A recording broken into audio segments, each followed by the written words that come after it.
Hello and welcome to the Giraffe Social Media Podcast. It's what social media managers are talking about. I'm Ellie and today I'm joined by Chloe and Katie. Hiya! Hello!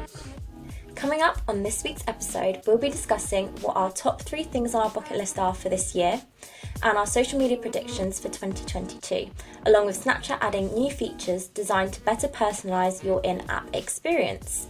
Stick around to the end of the show where we'll be discussing some of your burning DMs. Before we kick things off today, I thought it would be fun to discuss what our top things on our bucket list are for this year. So, Chloe, do you want to kick us off today? Yeah, you totally caught me off guard with this one. I'm like, a bucket list the same as New Year's resolutions? Like, I'm not really sure. So, I've scrambled together 3, and these are genuinely things that I do want to do in the year, so I'm being completely authentic. The first thing I want to do is I want to go to Italy during the summer. It was on my bucket. Well, I went to Italy last year. I went to Sicily, but I kind of want to do the Amalfi Coast and a little bit more of that trip this year. I also want to get another tattoo, which I know my parents sometimes listen, so if you are, sorry. But I got some this year, and I kind of just want to I feel like once you get one, you kind of want to get more. And then the final thing I want to do is I want to go to another show in London. I did a few last year with my boyfriend, and they're always so much fun. It's not something you ever kind of set out to go and do, but once you do, you're like, why don't I do this more often? So I want to do that as well, either in London or maybe in Brighton. So yeah, that's on my bucket list. That's so cute, and I love the theatre. That's very wholesome. Thank you. And of course the Amalfi Coast looks so nice. So if you do go, I look forward to seeing all your photos. What about you, Katie? Well, actually, funnily enough, one of my bucket list things is also trying to go to the theatre a bit more. Let's go together. Yeah, but specifically, Les Mis is going to be in the Mayflower in March, and I'm so excited, and I'm worried about booking it in case it gets cancelled because I have that fear now, apparently. But it's one of my favorite musicals, and my boyfriend's never seen it in real life, and I'm like, you need to experience this, so we're going. So yeah, just that, and then I find it really difficult to make bucket list plans. So I guess one of my other ones would be I've got a couple cos plans that I want to do for this year. My main one being Celeste from Animal Crossing, if you know, you know. And it's basically just gonna be a big cardigan with really big sleeves. I'm very excited. I just enjoy being swallowed by clothes this time of year, so it's the perfect cosplay right now. And then I don't really know if I have a third one. Over the past 2 years, I've just struggled to make any future plans. So maybe my bucket list is to make a bucket list. That works. I love that. Yeah, it's the classic you rub a lamp and get a genie and wish for more wishes, you know? Yeah, definitely. I know what you mean, though. I feel like the pandemic has given everyone commitment issues. Whether that's for holidays or going to see a show, you just have the fear of it getting cancelled. So you're like, oh, what's the point? Oh wait, I'm planning on moving, so I guess that should go on there. Yay! Get a house. That's on bucket list. There we go. That's 3. You're welcome. That's a really good bucket list for sure. I like that. I like them both a lot. I want to know what's on yours, Ellie. See, I'm just going to throw this out there. I went to the theatre on Saturday, and I loved it. So I don't want to jump on your trend, your bandwagon, but live concerts and theatre shows. I've already got, I think, 3 more booked at the moment for the rest of the year. Exciting. Along with oh my gosh, I've got so many concerts booked already. So I will be coming down your way, Chloe, soon. So that's exciting. And I want to do more city breaks. I want to become more cultured. That's kind of the aim. And, I think all of us can agree that with, you guys were saying, with 2021 and 2020, we haven't really been able to travel much. So I want to kind of explore and say in 2022, I caught up with all of my traveling, as you say. But I don't really have like a third one. I think they're like my main aims, and yeah, just get out and about. So Nice. all Sounds like we all exciting, have really. very exciting years Yeah. planned for us. Honestly, I'm so happy you two have got like the theatre bug. I'm like, ooh, shared interest. Yeah. That was It's just a such three a for fun three. activity. Hmm? Yeah. We'll book one and we'll Should we all go. go see Mamma Mia? I've already got it booked. Oh, well, me and Chloe will go It's see in Mamma Bright. Mia. Come join me. It's in Brighton. Oh, I'll be there then. Please do. I'll get a Please train. do. Right. For those of you listening, let us know what you've put on your bucket list for this year. Moving on to our main segment of this week's episode, we are of course going to be discussing our social media predictions for 2022. So, according to the latest CMO survey, social media has become even more critical to marketers during the pandemic, and businesses are seeing increasing return on their social media investments. Moving forward in 2022, I have no doubt that social media will continue to play a crucial role in driving customers and sales. And for businesses, they really need to focus on the emerging trends across social media marketing. So I'm going to throw it really over to you guys now. What predictions do you have? What trends do you think will be emerging this year? Have you already seen any that have started to emerge? So, like, I mean, it would be amazing if, like, we just had, like, a crystal ball, right? And we were able to just, like, fully predict this. Like, it would make our lives so much easier. But, like, something I think is really interesting at the moment is, like, especially for businesses and small businesses in particular, like, there's a lot of integration now with, like, shopping channels on, like, I should say shopping channels? Shopping capabilities on, like, platforms. Like, it's always kind of been on, like, Facebook and Instagram, but, like, you know, last week we talked about, like, it coming into TikTok as well, and, you know, it can kind of really go up from there. Yeah, you're so right. I think we're like kind of in this place as a society now where everything happens on social media anyway. Whether it's product discovery, click to purchase, like post-purchase support, like everything's sort of there for us. And this, I don't think this is just our prediction, Katie. I think social commerce is already predicted to grow to nearly like $80 billion by 2025 in the US. So it's definitely kind of feels like it's heading that way anyway.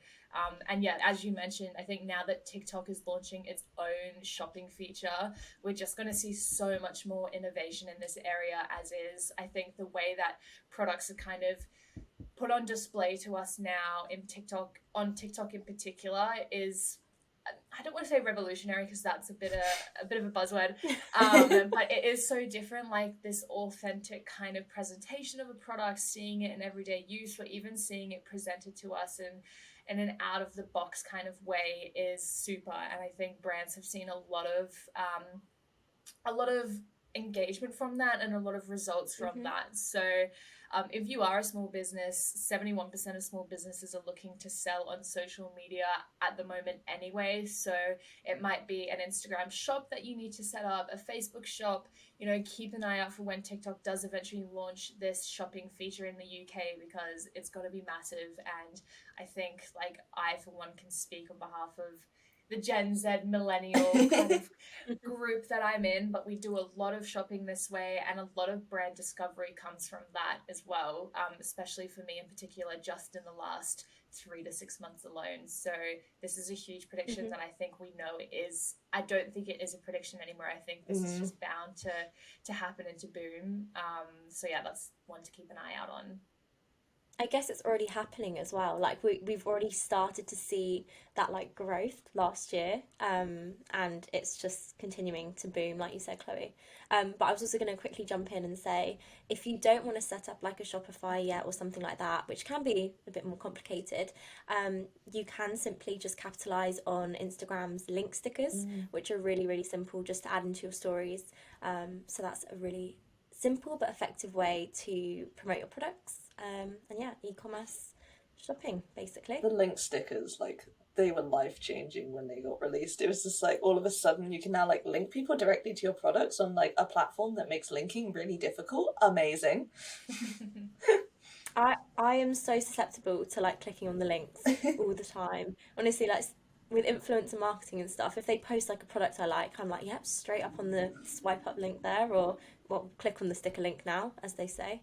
Um, Yeah, I think another development that we've kind of seen on the influencer shopping side of things, and something that I'm very interested in and invested in at the moment, is TikTok Spark ads.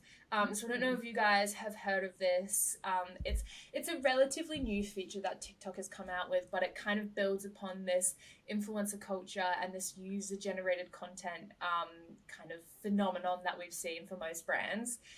But it's basically where a brand or a company can boost or sponsor, however you want to say it, another creator's content. So I've actually done this as a creator myself, but it's something that, you know, as a social media manager, I'm looking into to help out our clients with, you know, building brand awareness and growing their following and building conversions online. But within your influencer marketing strategy, basically you can ask creators to film a TikTok video, pop it onto their TikTok channel, their TikTok profile, and then you as a brand can boost that post so that for the creator there's benefits because their video gets seen by a wider audience and their views go up. But then you as the brand, you're kind of boosting and promoting this authentic user generated content that showcases your product or your service in a more day-to-day, down-to-earth kind of light. So yeah, super cool. And this, you know, you can integrate shopping features into that, whether it's a link to the website or hopefully, you know, a direct kind of tap to shop feature once that comes out on TikTok. And yeah, it's super cool. So if you are a brand or a small business who dabbles in TikTok, all you need is a TikTok account and the TikTok business ad account, and you can kind of do that from your end. So super cool. I recommend looking it up because it's really, really interesting, and I'm obsessed with it basically. that sounds amazing, Mm. honestly. Like you've just listed off all the benefits. I see no reason why businesses shouldn't jump on that bandwagon in 2022. So get on it, is what we're trying to Definitely. say. I mean, yeah, especially if you're one of those business owners who maybe you're not tech savvy or you're not the best at creating this kind of stuff yourself. All you need to do is pay an influencer to do it and then pay to boost it, and the work is pretty much done for you. So even though it is maybe a costlier investment, I think the ROI on it is going to be massive.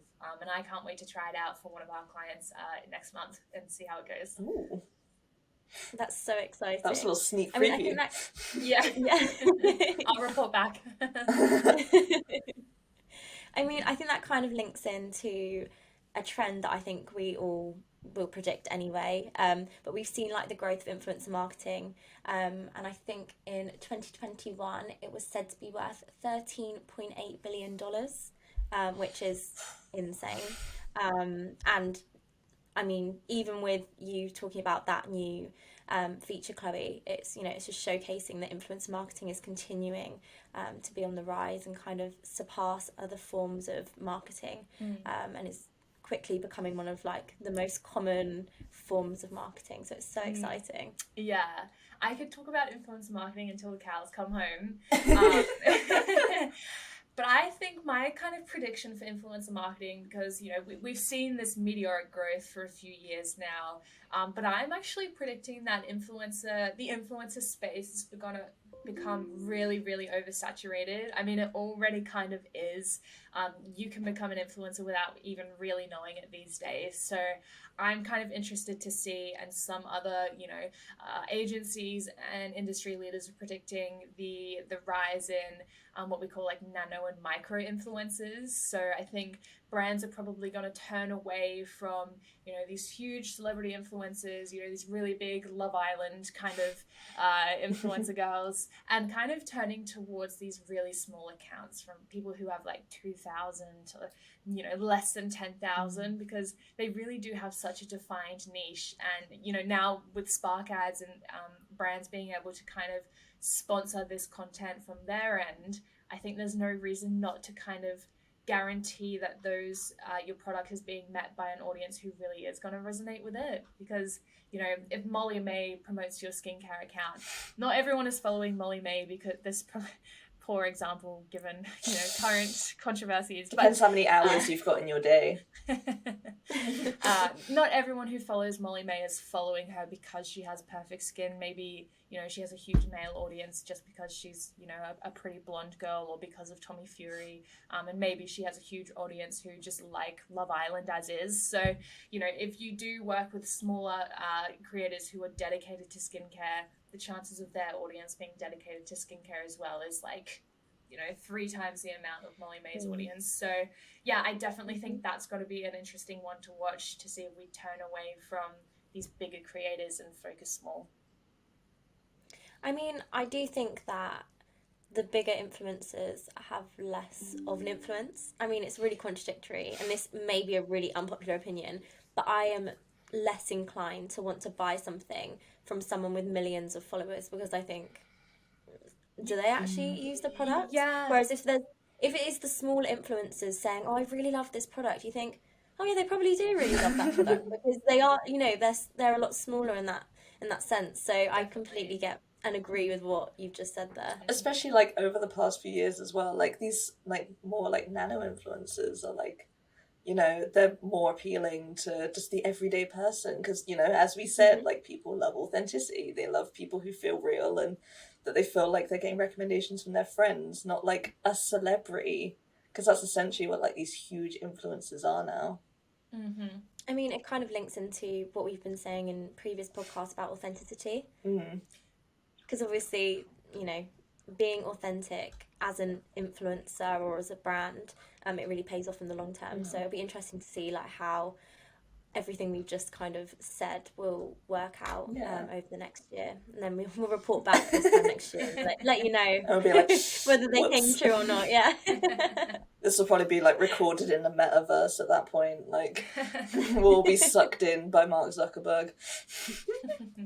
But like kind of going off what you're saying about like, you know, more authentic like presentation and everything, I think like liveness is like a huge thing again now. Like I know it's been like a feature for a good few years where you've had like you know, you've got lives across like all platform where it's video, but now like on Twitter now they've got like spaces, and I think it's the same on Reddit maybe, but I imagine it's probably like more cursed on Reddit. But like on Twitter, it's just like you can host these spaces now where like you can get all these people together, and like it's kind of like a podcast. It's a bit weird. It's a bit of a weird feature. I don't know if you guys have actually heard about it yet. No, I'm seeing your faces, and I don't think you've heard of it. Yeah, it's like this new feature that Twitter's introduced. I think it started in the US and they brought it to the UK now. But it's essentially like, I don't think there's a cap on the amount of people who can be like involved in it. But like the person hosting it can like invite guests on and stuff. So it's almost like a live podcast. And like you can get like audience interaction like live. And I think, you know, it's, although like, yeah, we've already had that from video, I get that, but I think like it makes it slightly easier as well, like being in a, not necessarily being easier because it's in a podcast format, but like because that you don't have like your face on there, it's literally just voice. There's less like, and it's all on your phones. There's just like so much less preparation. It's so much more accessible.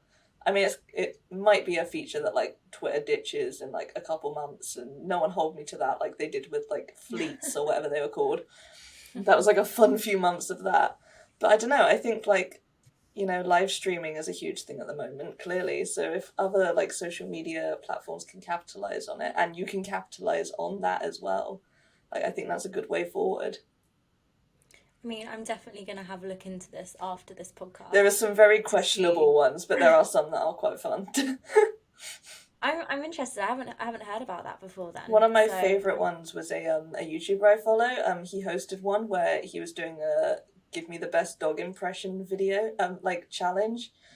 So he set down the rules that was just like, I will unmute you, you can do your dog impression, and then I will mute you again and rate it. And like that was it. And I'm like, this is a weird space to be in, but also like the potential that's here. There's definitely potential. Yeah. Maybe if you're a brand, you don't need to do that No. specifically, but but no, there's definitely options with that. Yeah. That's so exciting. I love hearing about stuff like that. I mean, I was gonna say what might be an unpopular prediction, Ooh. but I think that by the end of 2022, YouTube Shorts will no longer be a thing. How could you say that? They're so I mean, successful.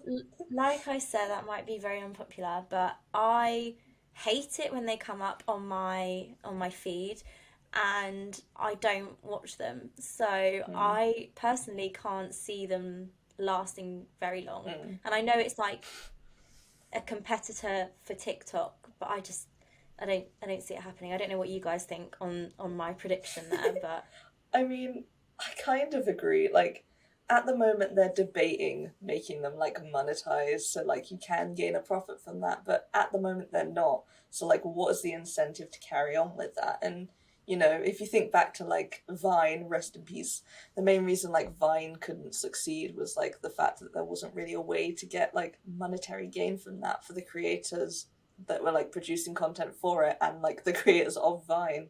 So it's like, what really is like the benefit for the people using it? I think you're right. I think it will like fizzle out eventually unless they do like a huge overhaul on it. hmm. And I know we've said before, I think Chloe's made this point before, is that the the YouTube shorts don't actually fit the frame. No, and on desktop they So don't. no, so it's not aesthetically pleasing to watch. No. And it's just well, I think it's pointless, but I feel like those listening might come to me about this. There's going to be some like avid YouTube Shorts fans that are going to be like hating me after this, so I apologize.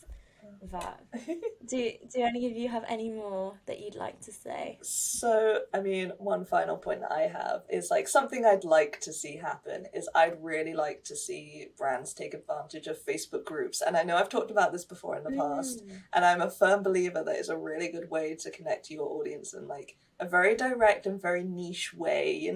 I love Facebook groups. I think I mean, I am a member of quite a few, but I think it's a great way for people to connect with their audience and also grow an audience and make more sales, Yeah. drive more traffic to your website, depending on what, your target is of the business, the Mm. objectives of the business. I was gonna say like especially with, like the new features they've like kind of proposed to include with it that's just gonna make the experience like so much better for the brand and also for like the user. Yeah, no, definitely. I think it'll be interesting to see how it develops, given the new features that they're supposedly implementing. But no, it's definitely one to watch, I think. It's probably the underdog, I reckon. The underdog of the predictions right there. So that was our 2022 predictions. If you have any predictions for your social media, please let us know at Giraffe SM. Now it's time to dive into the top social media news story of the week. Snapchat has added new features designed to better personalize your in app experience. So, this is a really interesting move from Snapchat. They have added a range of new features to welcome in the new year. So, they've added poll stickers, individual chat replies in group discussions, and its own take on reply to reactions. So, each new feature has been designed to better personalize your in app experience. Now, I do feel like a lot of these features are mimicking other social media platforms' features already, basically. So obviously, like Instagram with their poll stickers, Mm. they've obviously trying to do that. But I mean, I don't know whether you guys have seen this or looked into this or even use these features on Snapchat. I know you're both not really Snapchat users, but Yeah, it's hard for me not to like come at Snapchat stories without like a bias because as kind of edging on more of a millennial than a Gen Z, I don't really use this platform anymore other than to send the odd snap to my partner or my family has like a group Snapchat group to like send I don't know pictures of Cute. dogs to. Yeah, so I don't know. Like my first instance, as is always the case with Snapchat, is like to me it seems I don't. I'm not part of the demographic that uses this anymore, so it's hard for me to imagine how this benefits anyone.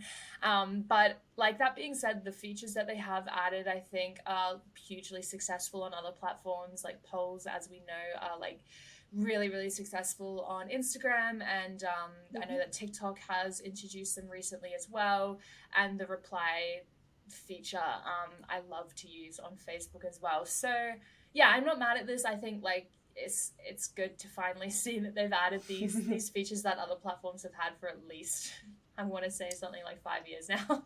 But yeah, good for Snapchat.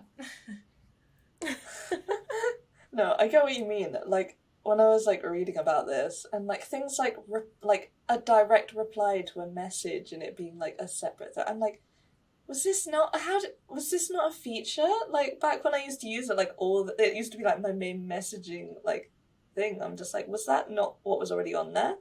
But I'm like, maybe I'm speaking out of turn here.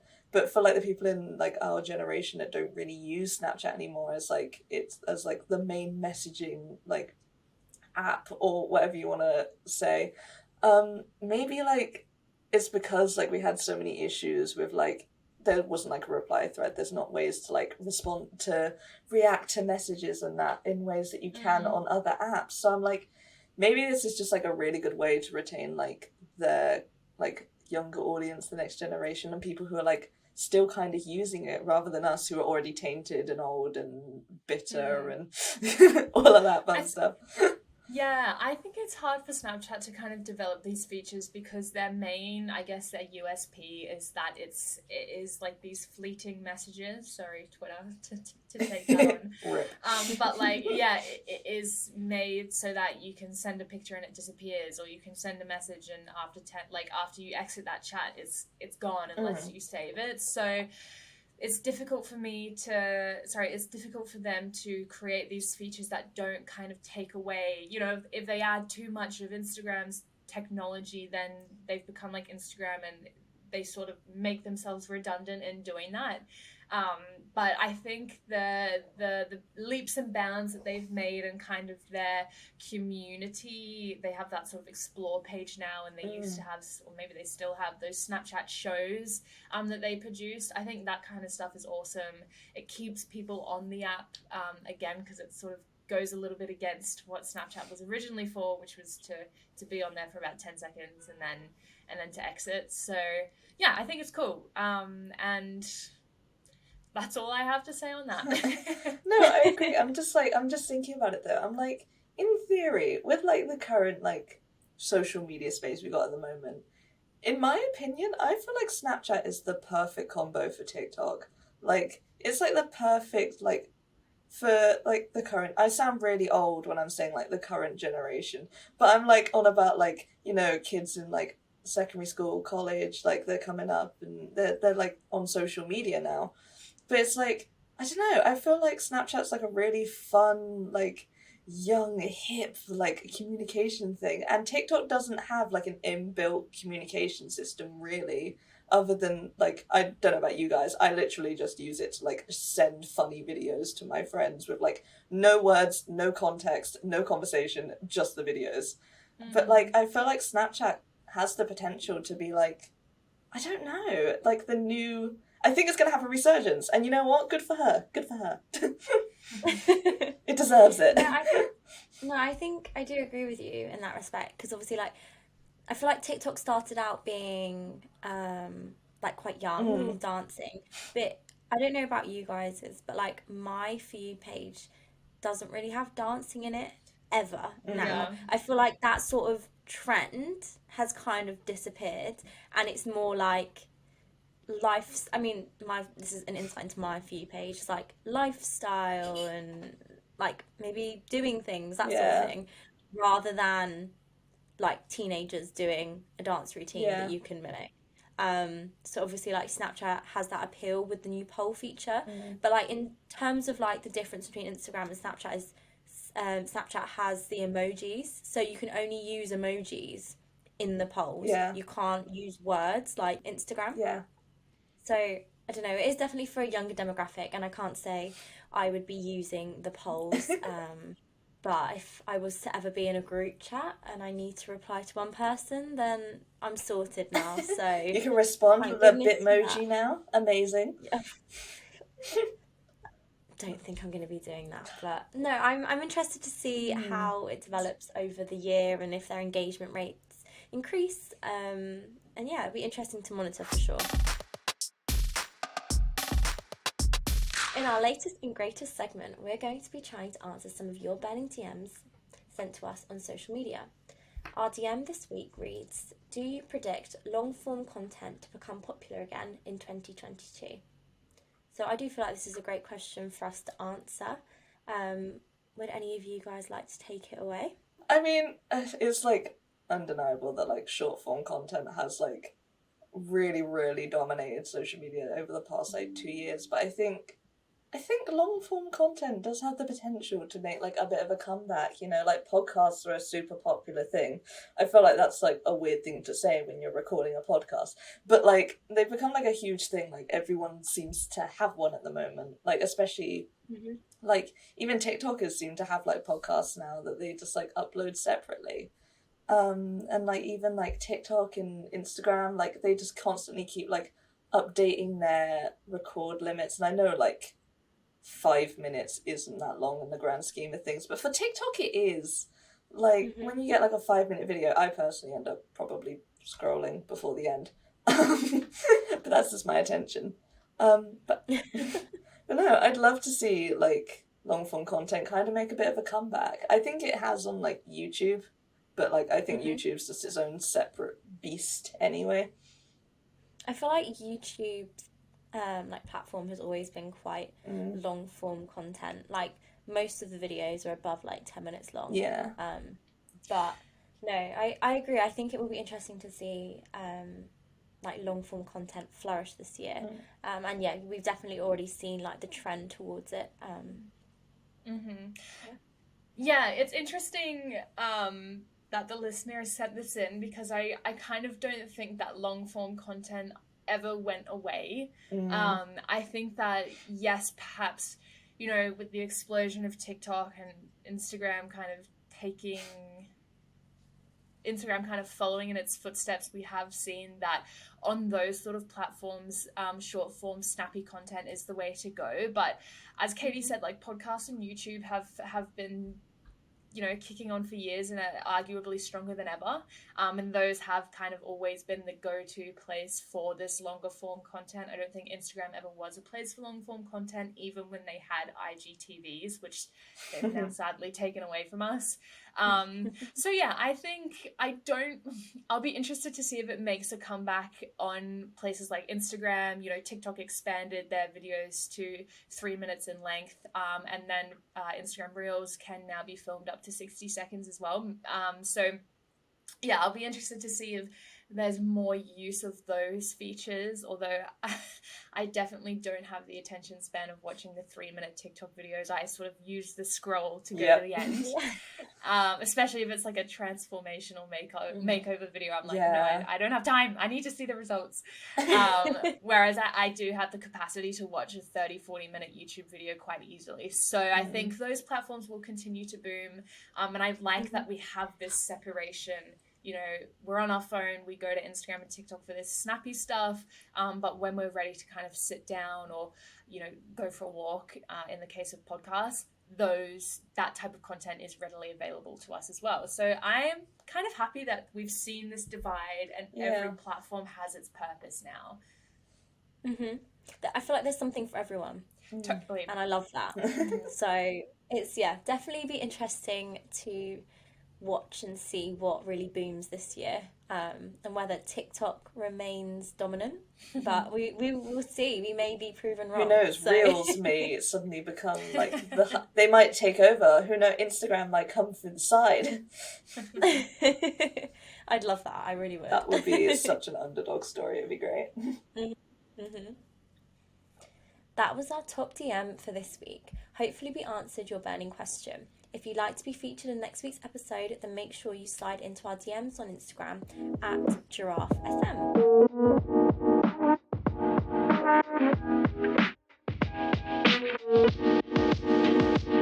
Well, that's all we've got time for today. If you enjoyed the episode, don't forget to subscribe if you're listening on Apple Podcasts, or follow us if you're listening on Spotify. We'd love to hear what you thought about today's episode, so make sure you reach out on social media and let us know what you thought. We've been Giraffe Social Media, you've been amazing, and we'll see you next time.